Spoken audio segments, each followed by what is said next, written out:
नमस्ते, मैं मंजू पांडे अपने YouTube चैनल मंजू पांडे भजन गीत में आप लोगों का स्वागत करती हूँ। एक बहुत ही प्यारा सोहर गीत लेके आई हूँ। आप लोगों को कैसा लगेगा प्यारा प्यारा कमेंट करके बताना। चैनल पे नया है तो सब्सक्राइब करना, वीडियो को लाइक करना और फुल वॉच करके देखिएगा और अपना प्यार दुलार आशीर्वाद भर भर के दीजिएगा और हमारा सपोर्ट करिए, हमारे चैनल का सपोर्ट करिए। और एक बहन का दर्द सुनिए। बहरे से आमाई भैया त बहिनिया रज करई बहिनिया रज करई हो। बहरे से आमाई भैया त बहिनिया रज करई बहिनिया रज करई हो।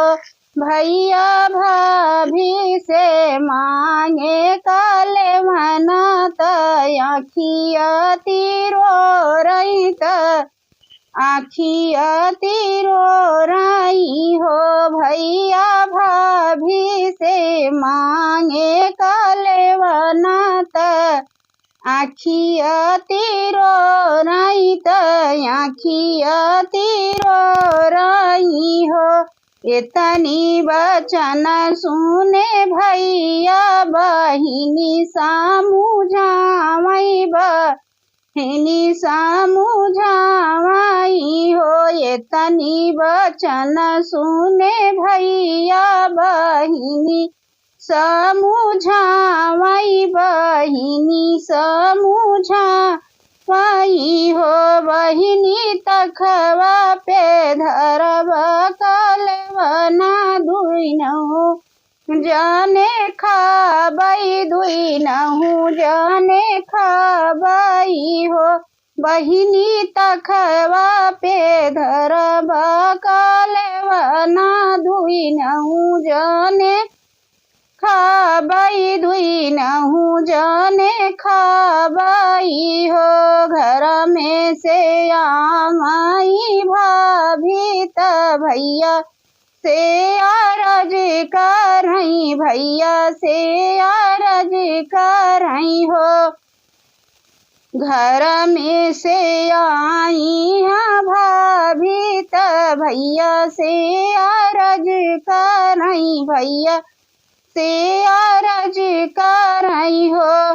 पिया ननदी के लगना धरावा ससुरे पहुँचावा ससुरे पहुँचावा हो। पिया ननदी के लगना धरावा ससुरे पहुँचावा ससुरे पहुँचावा हो।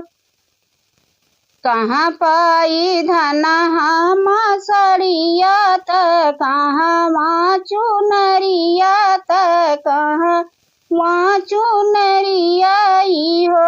कहाँ पाई धना हम सड़िया त कहाँ चुनरिया त कहाँ चुनरिया हो। धना कहाँ पाई 16 सिंगरवा बहिनिया विदाई करी बहिनी विदाई करी हो। धना कहाँ पाई 16 सिंगरवा बहिनी के विदाई करी बहिनी विदाई करी हो।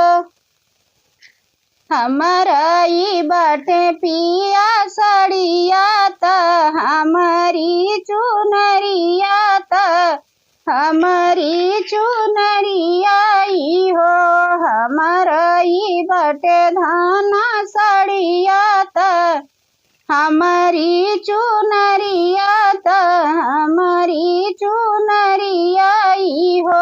पिया हम देवई 16 सिंगरवाना नदिया विदाई कर नदी विदाई कर हो। पिया हम देवई 16 सिंगरवाना नदिया विदाई कर नदी विदाई करहो। दुआरे पे बैठे भाई भैया सुसु की दई के रो मई सुसु की दई के रो माई हो। दुआरे पे बैठे हैं भैया सुसु की दई के रो मई सुसु की दई के रो माई हो। रामा कैसे विदा करबई बहिनिया बहिनिया हमारी छोटी बहिनिया हमारी छोटी नी हो। रामा कैसे विदा करबई बहिनिया बहिनिया हमारी छोटी बहिनिया हमारी